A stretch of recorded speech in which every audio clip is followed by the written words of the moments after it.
Hello, storyteller. Still feeling around here. Just enjoying a, I guess, holiday week staycation. I don't know. Got to go to England next year, but I'm definitely going to go to England next year and do a church tour of England. We're going for a wedding for a family member, but we're going to go do. I'm gonna do church tours for the Dark Ages for the Lord RPG and just gather up a ton of info about church planning and church mission and evangelism and how they converted the people and how the churches were formed. So I'm going to do that. I'm telling the wife, man, we're going to go for family for a little bit, but we are going to go scour the land. I'm also going to go to I try to go to the two naval museums there's one south of London and one near Newcastle where we're going. And and there's also in Newcastle is Durham. Next to Newcastle is Durham, which is where the Harry Potter kind of use the Durham Cathedral is sort of the look of their cathedral, or the inspiration for their cathedral, I think. But I've been there once or twice, but I'll probably check that out again too. But I definitely want to go to the naval museums there as well because of the White Devils that I plan on doing here at some point. Once I start doing that, I'm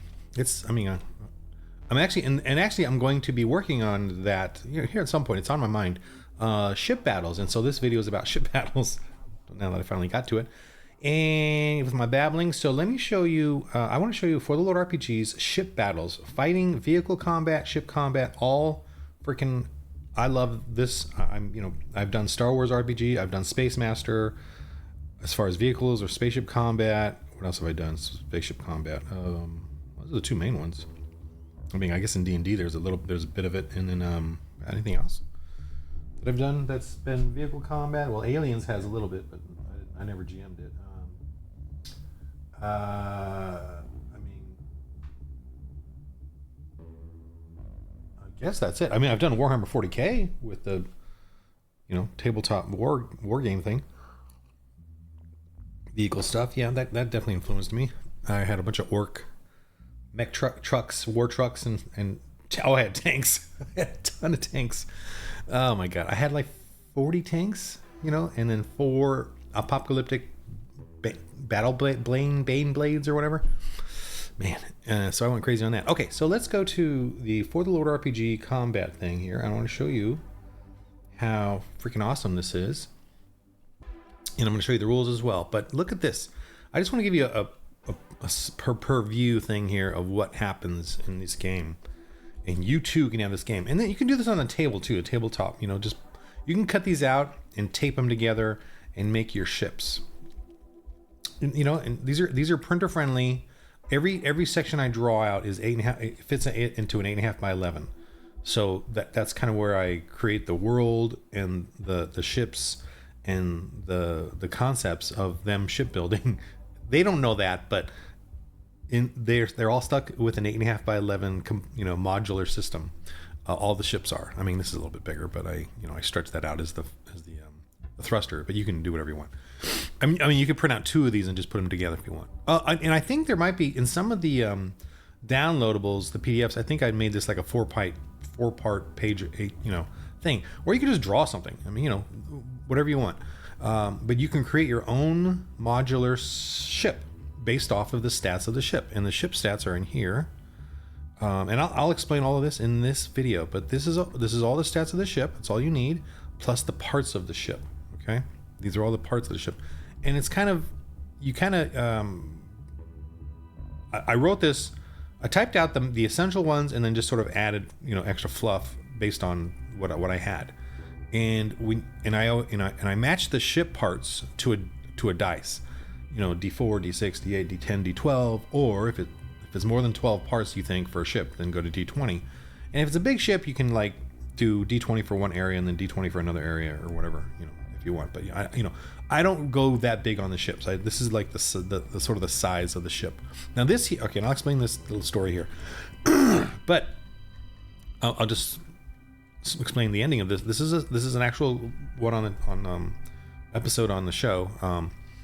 And look at this. They're all running around in here. There's this guy's down. See this part got shot and damaged, and this part got shot. Oh, these got destroyed actually.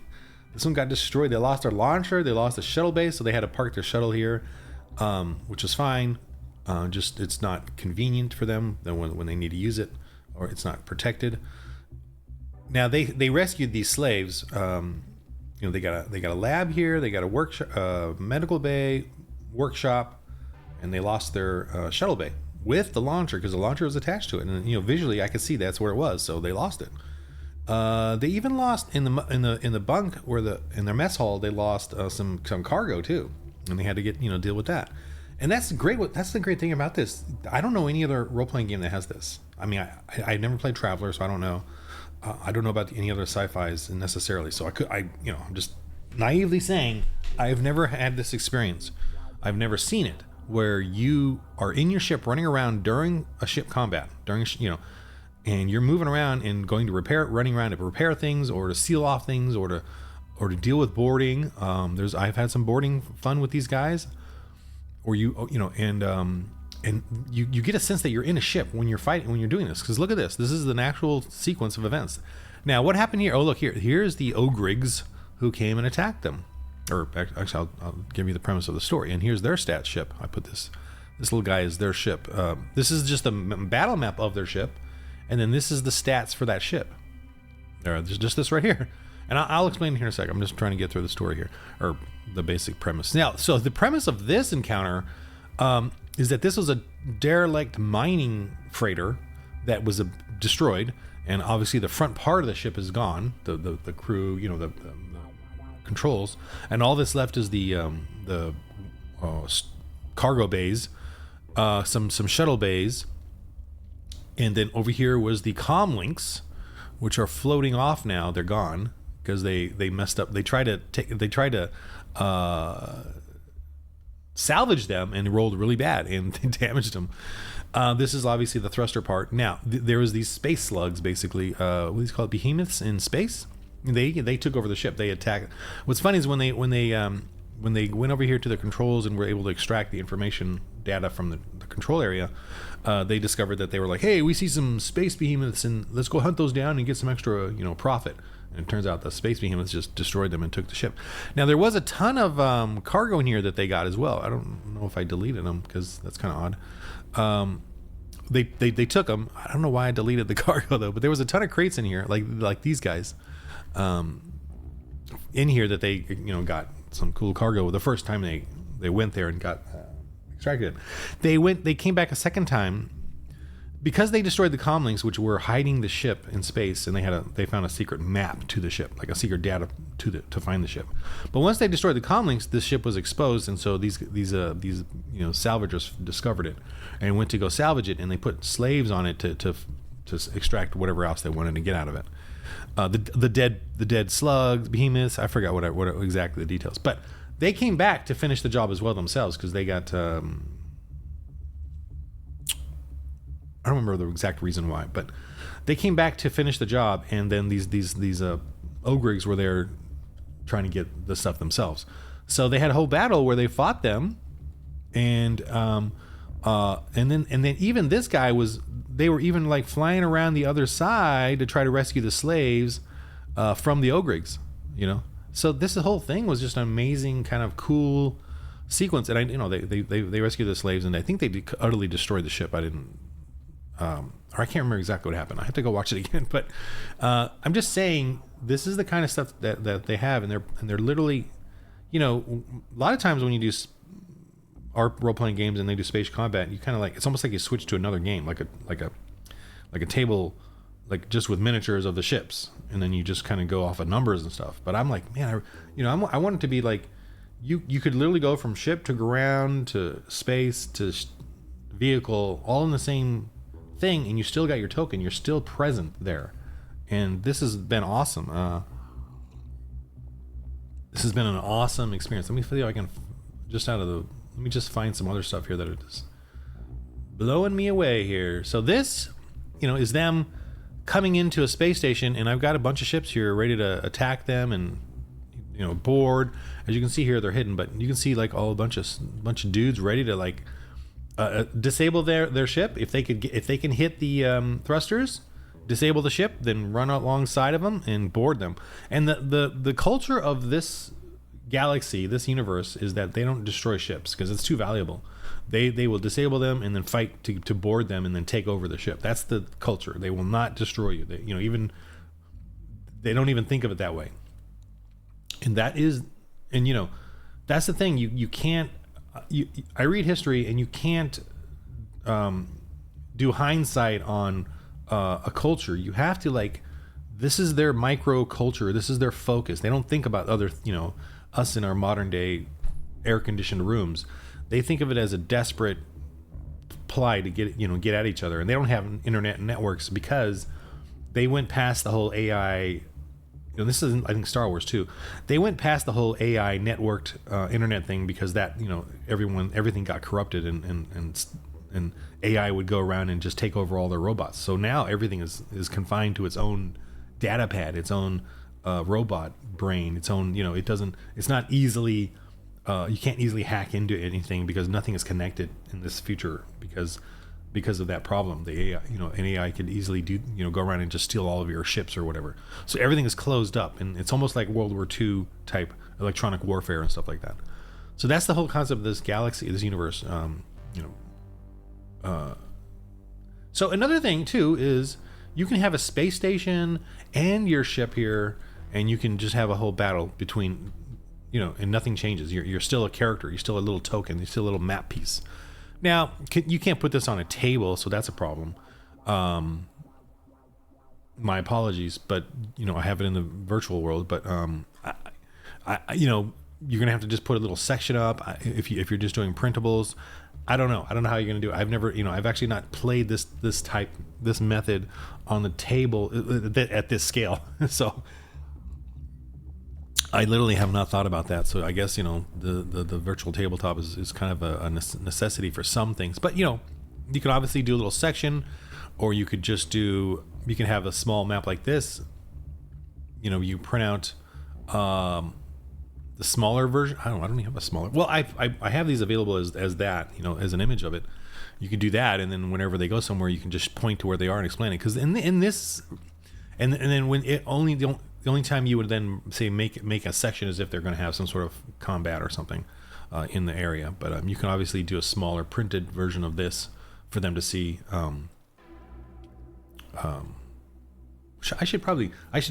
do have them on in there for you to see. So that's, I'll look. Let me just make sure that's true. Actually, it would be in my Foundry data, Crusader tokens, and under space I put under the ships. Wolf 1061 is this one. Yeah, so yeah, I do have an image in there in my digital assets, my VTT assets. Whoops, that has all this sort of sets that I do. Let me see, the space station is up there. Yeah, here it is. So that's in there, so you could easily, print this out or have this accessible to you so that the map. And then when they go certain areas, you can do little close-ups sections if you want it. I mean, if you want it to be that crazy, but it is crazy. This is just a massive type of sci-fi. Sci-fi requires massive maps or massive encounter areas and all that. I need to turn the AC on. It's getting warm in here. I'll do that in a minute. So I want to go into the spaceship combat. Man, this is a blast. I'm telling you, I'm just having a lot of blast with this. I mean, this is a Christian role-playing game. You are evangelizing in the game. You're an actual Christian in the game. You're evangelizing, planting churches. You're not just running around trying to get gold. You're not just running around trying to kill things. You're not just, which you can do in this game. And hopefully you're doing it for the Lord, though. Not killing, but you're stopping evil, which, and obviously I'm going to make it that adventurous that you got to kill bad guys and bad things, and then rescuing slaves and freeing people. And the galaxy, just like in Star Wars, the galaxy is full of slavery. Why not? Life is cheap in a pagan, secular, atheist, Marxist world, universe. And you're going out there trying to proselytize, evangelize, and change their hearts and minds. But what's the compromise between conquest, slavery, human sacrifice, child sacrifice, and not doing that. What's the compromise, you know? And evil is just not going to relent. Evil is evil, you know. You're going to have to deal with it. Hopefully you can subdue evil and not be violent, but you know, I'm going to roll dice, and if they want to keep their slaves, they're going to violently stop you from freeing their slaves. And that's, you know, that's the Civil War. That's the history of mankind, is slavery, pagans and slavery versus Christianity. When Christianity first started in the Dark Ages, they couldn't end slavery because it was too, you know, in Europe, because it was way too in part of everyone's culture and economy.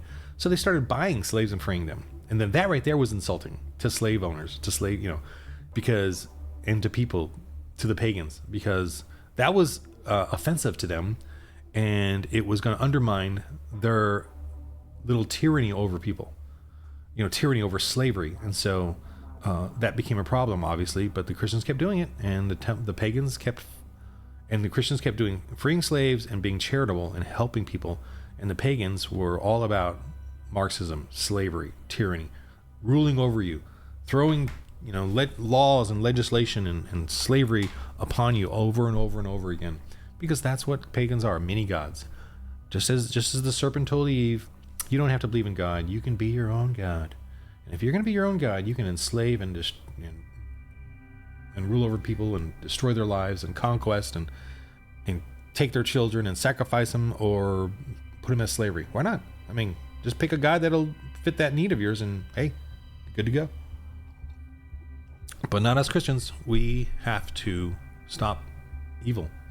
That is our thing. Stopping the slavery of people and the sacrifice of people. And we can't choose a God. God has chosen us, and that's it.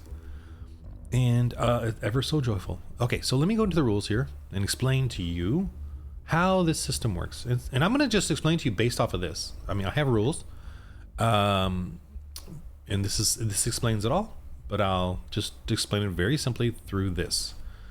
You have a handling. The first thing you have is a handling, and that just tells you what kind of bonus you're going to get to your piloting or driving, whatever you have, whatever is the thing. This let me and there's comlinks. There's 2 rolls at the beginning of every turn that both sides can do, is a piloting roll and a comlinks roll. And I call it comlinks. I got stuck on that term. Comlinks is your scanners, your you know, that character that's always doing the sensors and stuff. Maybe I should look at Star Trek, you know, how they're always doing the sensors and the electronics and all that, you know, whatever that's called. I don't know. But comlinks. And and communication too. You can communicate with the bad guys. You can do whatever. So the basically the comlinks goes first. Actually, I should probably have that comlinks first, but I'm not going to change it now. It's all this way. So the comlinks goes first generally. Let me see if I have that in the rules here. First, the comlink texts of each vessels do a roll off. Okay, that's the initiative roll basically, in a sense. Okay, so here's the basic turn concepts. I'm gonna just do it out of memory. So. Let me zoom in on these ships here just for the fun of it, and I'm going to go. Even vehicles plays exactly the same way. Well, I turned this on. What did I turn on here? I turned on the lines here. Oh, what did I just do? View, screen mode, preview, just to get rid of that. Okay. So let me just show you. Let's zoom in on these ships so you can kind of see me going over this. Okay, so this guy, you know, handling obviously has no pump bonuses, no negatives either, so it's good. And comms is just nothing either. They got comms, just not a good one. You know, just a basic one. All right. So the tech sensor person is going to roll their comlinks. What does that do? Whatever the opposing players roll off against each other, the higher roll wins, and they get the difference of that number, those 2 numbers. So let's just keep it simple. Let's say they roll a 20 and the bad guy rolls a 10. You get 10 over. So they got a 10 over. So you half that, and that's 5 die ranks. They get 5 die ranks. So what do they do with the 5 die ranks? Well, they can give it to the pilot. They can put it on to their defense of the ship. They can give it to the shooters. They can even, if they feel like the other ship, if they want information on the other ship, they can spend a die rank, and I will give them information on the other ship. You know, that kind of thing. They're scanning the ship. So those 5 die ranks, the tech sensor decides what they want to do with it. And then the pilot, then rolls their piloting versus the other opposing person's piloting. And let's just say they roll a 20 versus a 10. And so they now can have 5 die ranks. They could add it to their shooting. They could add it to one of the other guys' shootings that's on their ship. They can add it to the defense of the ship. That's about it. They can't do any, sensors or anything. See? So, and the commons guy, he could have given all the 5 die ranks to his pilot because he really wants the pilot to really win. That, whatever. So those are the 2 roll-offs that happen right at the beginning of the turn, of every turn.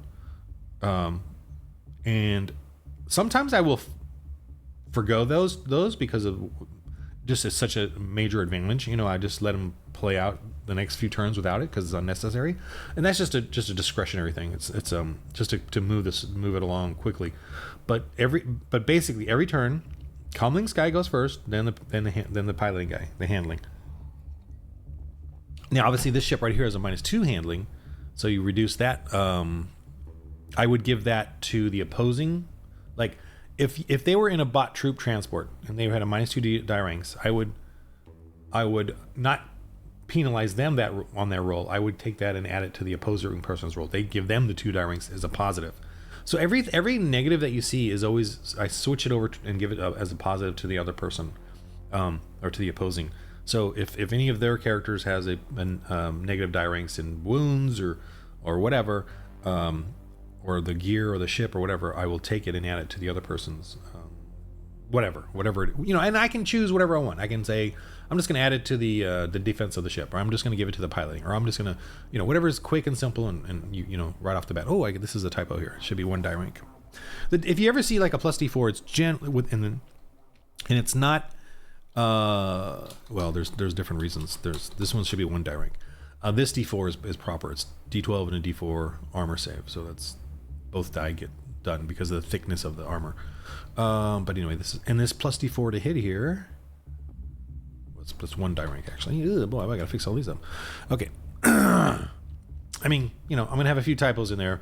The +D4 is from the older version of it where I was using D4, D6, D8, D10, D12 as opposed to die ranks. Die ranks came in later and a player suggested it as an easier way to do everything, and that was a huge save. Thank you, Nick, for that. That's actually a big part. I should probably remember to tell him thank you, or talk to him about it. It's like, you told me to do this, right? That was a big difference. Okay.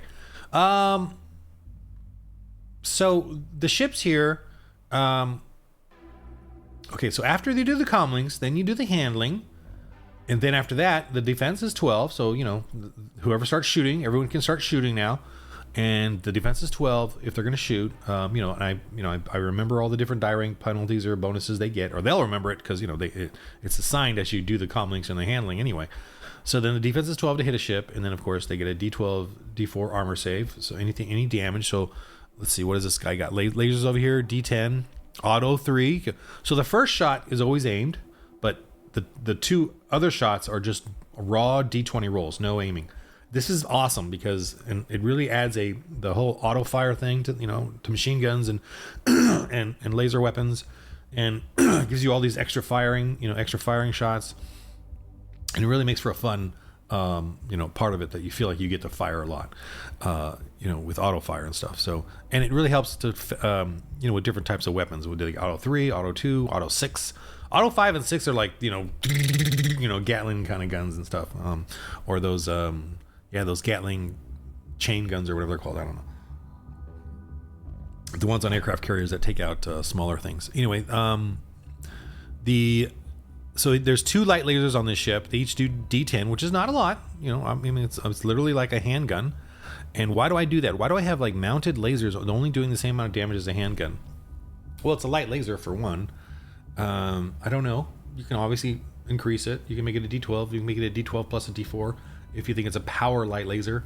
I always like to add the word power to any weapon if it has 2 dice, D12 and a D4, plus D12 plus a D4. Now you can easily have a D12 and a D4 as a pool. So, and you roll and get the highest number. That's easy enough to do. That's just a light laser that's well made. D12 and a comma D4, D6, D8, whatever. That's a dice pool, and that can definitely go up. Power is its own like super upgrade. you know, because it adds the die. It doesn't do a dice pool. I know I'm going into the weeds here with the rules, but there is a way to make these D12. You got to know the die ranks of this game to understand this, but you know what? I'm gonna forgo that and let's just talk about the spaceship combat. So this is a D10. Okay, why is it not that much? Well, their strength is they have an AP2, and it just works to me. It feels right. We obviously, again, these can go up in damage. The AP could go up too. You know, that's fine. These are the way they make light lasers here is just cheap and you know, cheap and quick, and you know, they're almost like 50 cal machine gun type things, just on the ship and ready to go. Obviously they can be upgraded. All these things can be upgraded to do more damage, but I'm keeping, especially these ships here are sort of the beginner ships, you know, of the pirates, of local merchants and stuff like that. So this is the caliber of weapons. Okay, but again, they can go more powerful. That's not a problem. I mean, it's a problem for whoever is dealing with it. Anyway, yeah, like these light lasers here have auto. Oh no, it's the same as the other one. Okay, all right. The energy is just me describing what it is, and you know, and if any fumble or damage or whatever.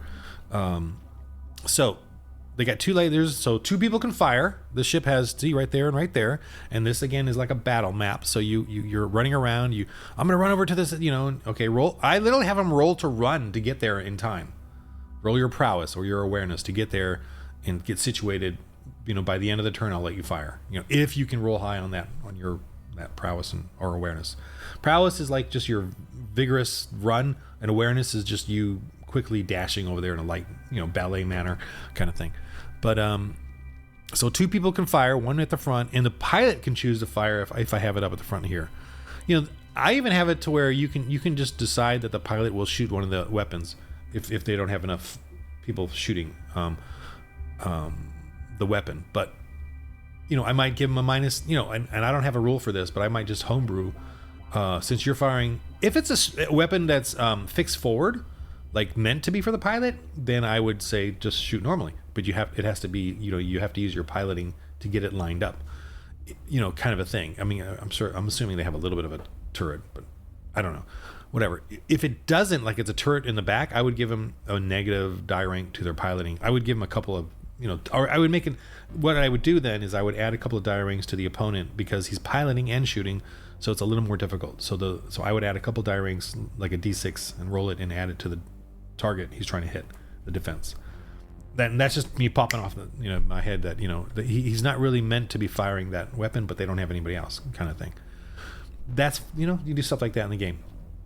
And so after you fire and do damage, there's an armor save by the ship. Obviously this one has a really good armor save with a deep, you know, power armor, you know, kind of a, like thick armor here. Boot, obviously it's a bot troop transport, so it transports robots, you know, or it's a military vehicle.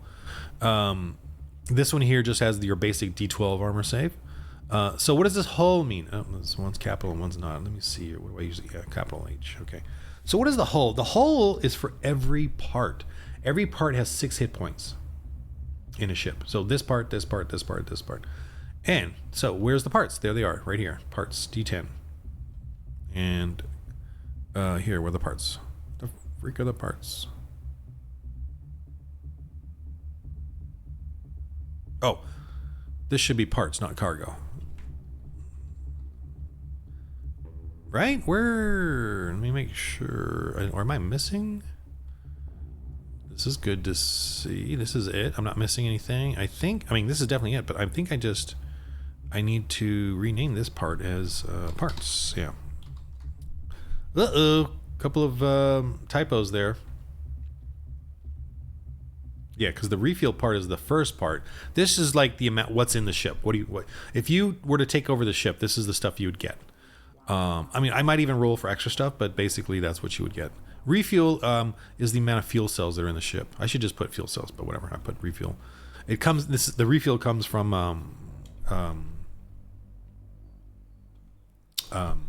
the Apocalypse one because they use refuel, not fuel cells. Refuel being like gasoline. Okay, well, anyway, parts D10 here. So after you hit the ship and do damage, you figure out how many hit points of damage you do. You know, there's 6 here, and I roll randomly for what you hit. Okay. And here's 1, 2, 3, 4, 5, 6, 7, 8, 9, 10. Bad design. bad design. I just wrote that to be funny, but it's better to have your most important things at the lower number, only because if something is taken out, you take the next higher one up in damage, right? Like if the engines are out and I rolled the engines again in this D10, I would take out the drives next, because I would go upwards, not downwards. So if you want to try to save something, you want it to be at the 1. Now, obviously, someone can easily roll a 1, but I'm just saying, if you were to hit randomly and something's already destroyed, then you're going to destroy the next thing up in the chain reaction. Okay. Each of these has 6 hit points. So if I roll randomly a D10 and one of these takes damage, how much does it take? Past the armor save. Now, if this goes below 6, it is useless. It is down. So the engines could be down. Now, if they just take hit points of damage, then that can be repairable pretty quickly in the game. You could run over there and go repair those 6 hit points using your repair skills. If it takes more than that, if it takes like a grievous wound, because it can take grievous wounds, if you do a nat 20 and boom, it takes a minus D5, minus D12, minus D8, whatever, then that part of the ship is at that penalty for use. And if you go past the minus D12, minus 5 die ranks, that ship, that is utterly destroyed. You have to replace it or spend time in a workshop rebuilding it, kind of thing.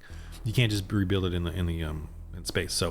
So things can be repaired during combat, and things can be utterly destroyed in combat, parts of the ship, and that can disable you. So if they took out the engines, the ship is disabled, and now there's the boarding. And you can have a thing where there's an airlock, and that part of the ship is closed off, and the characters got to get out of there. They got to roll their save to get out of there, or their trait. Like just beat a 12 with your prowess or aware, and you get out of that area before it seals off. The airlock seals off, and vacuum of space, you die, kind of a thing. And if you got a breather, you could survive, and blah blah blah, and take another turn just to get into the airlock and close it, etc. So there's that. So that's it. I mean, that's the coolness of this thing, man. You can have battles in space, and here, look at the fighter. This is the fighter ship. Basic little little guy. You don't even need a battle map for this one, but it's basically a fighter ship. And it has a +3 die ranks to handling, obviously, because it's kind of doing that kind of thing.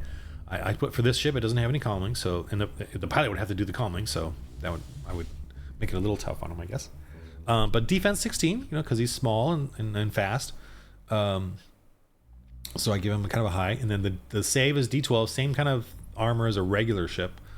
This one here, as you can see, the shuttle is kind of more armored because it goes down. It's orbital, it's meant to drop down into the planet.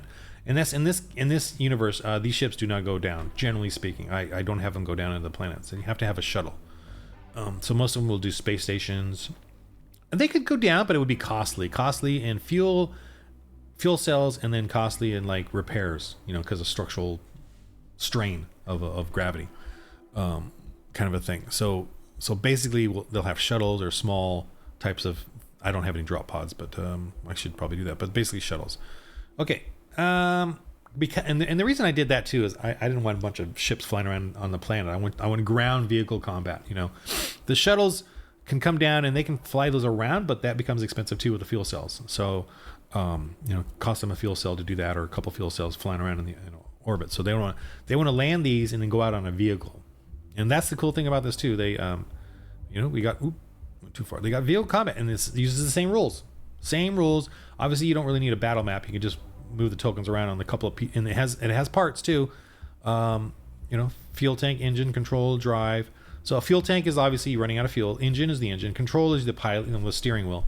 The drive is like the tires, the walking mechanism, the movement mechanism, the tires and the axle and all that. Crew is like if you hit the crew, like where the crew are. It could be the pilot, or it could be people in the back. Basically, you have to go through the crew. Wow, 12 hull. This is a tough fighting vehicle. Tougher than a spaceship. It makes sense. It's on ground. It's sitting there.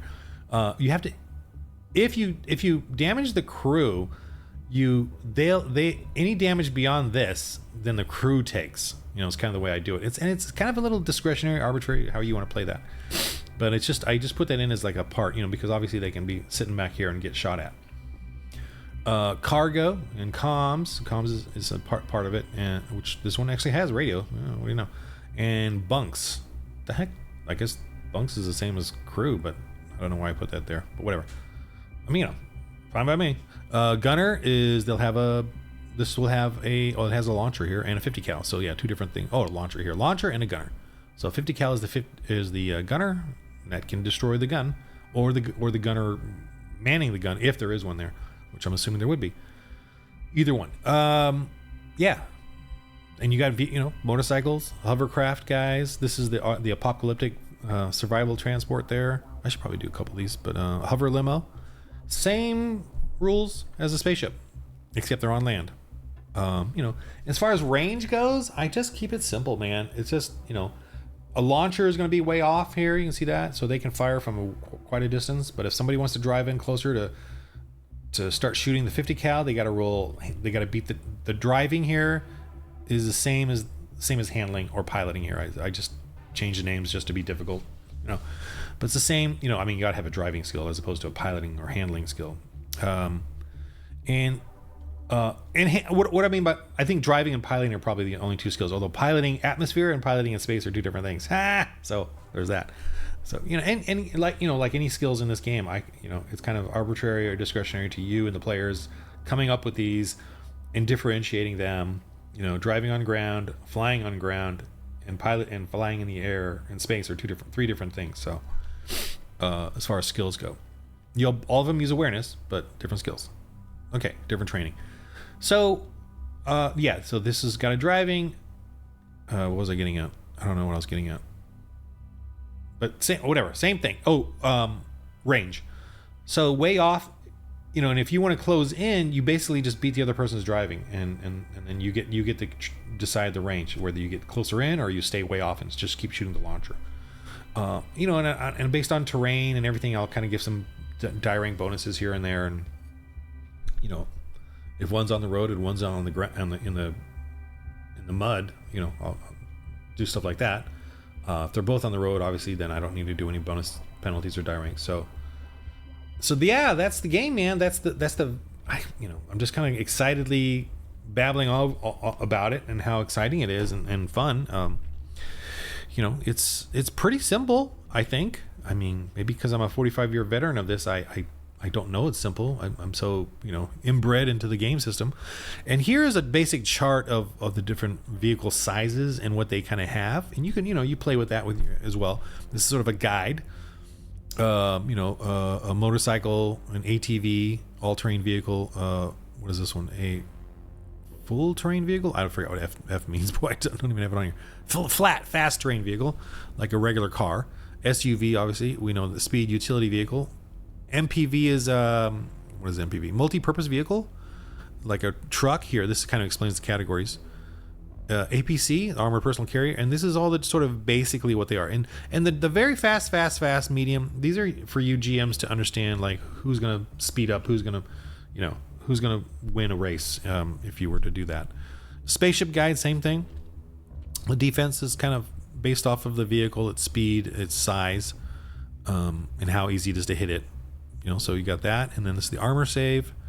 The hull is how many hit points it basically has per place. Fuel cell is how many it uses, and if they're in a combat, it'll probably use like for instance the APC here has 4 fuel cells. So if they're in a combat, it uses up 4 fuel cells. Now they can roll to try to. During combat, I would just say it uses the 4 because you're going to be if there's intense combat, if it's really intense, they're going to burn up the 4 fuel cells, and then you got to replace them.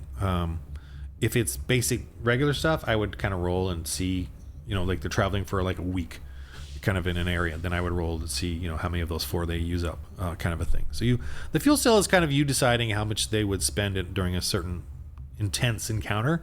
Yeah, 36 here, 53. And then the FC is like a fusion core, so they literally have their own fusion core and make their own energy. So you don't even have to roll for that. But for these big ones here, this one here, if it's an older ship, it may burn up a lot of fuel, and obviously no one can use that except big forces, government forces or whatever. So that kind of keeps people at a certain size in using things. Okay, so that's The fun coolness of this, let's see, let me see how many pages of rules there are. I mean, this is just showing you the parts. This is the rules here. One, two. Okay, yeah. Here's the combat part. Repairs, if there's tractor beams, ramming. I have ramming in there. Hitting crew parts. And then this is the comlink stuff, explaining that a bit more. And then vehicle chases, how that might work for you. That's it. 1, 2, 3, 4. I mean, 4 pages if you're just talking about combat itself. I mean, it's thick pages, but whatever. 8.5 by 11. Bunch of fumble charts here. So I don't know if that's part of the rules, but it's fumble charts. Yeah, I guess it is. Anyway, it's pretty basic. I try to keep it really simple, but also, man, you could tease. These all could fight together in the same sequence. I mean, if you had vehicles on ships flying around near them. But yeah, so that's the For the Lord RPG vehicle combat. This is a full game. I mean, I feel I can do anything you want in this game, as far as planets, ships, vehicles, dungeon crawls, characters. Dark Ages to the sci-fi. And I'm gonna come out with some more. I'm gonna come out with the slave trade war that the White Devils,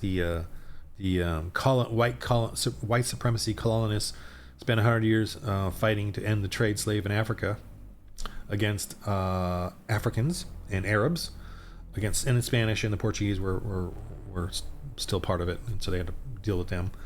But yeah, and pirates too. But that's going to be a cool system. And then I'm going to do a Gothic RPG, 14th century, where the witches officially allied themselves with Satan as opposed to just paganism, and went really super evil and dark. I mean, they already were, but just all the evil motifs and stuff. And then the Christians, of course, had to go crazier too. Had to go more zealot and Templary and Gothic-y and all that. So, and Gothic cathedrals. Yeah, it comes from Christianity. That's why I guess I'm a goth adjacent. Anyway, For the Lord RPG spaceship vehicle combat babbling video, just because I want to talk about it and show you guys what a wonderful thing this is. All right. So in the game of life, let's roll holy dice. Hope you enjoyed the music that I've been playing there. All right, game of life. Roll holy dice.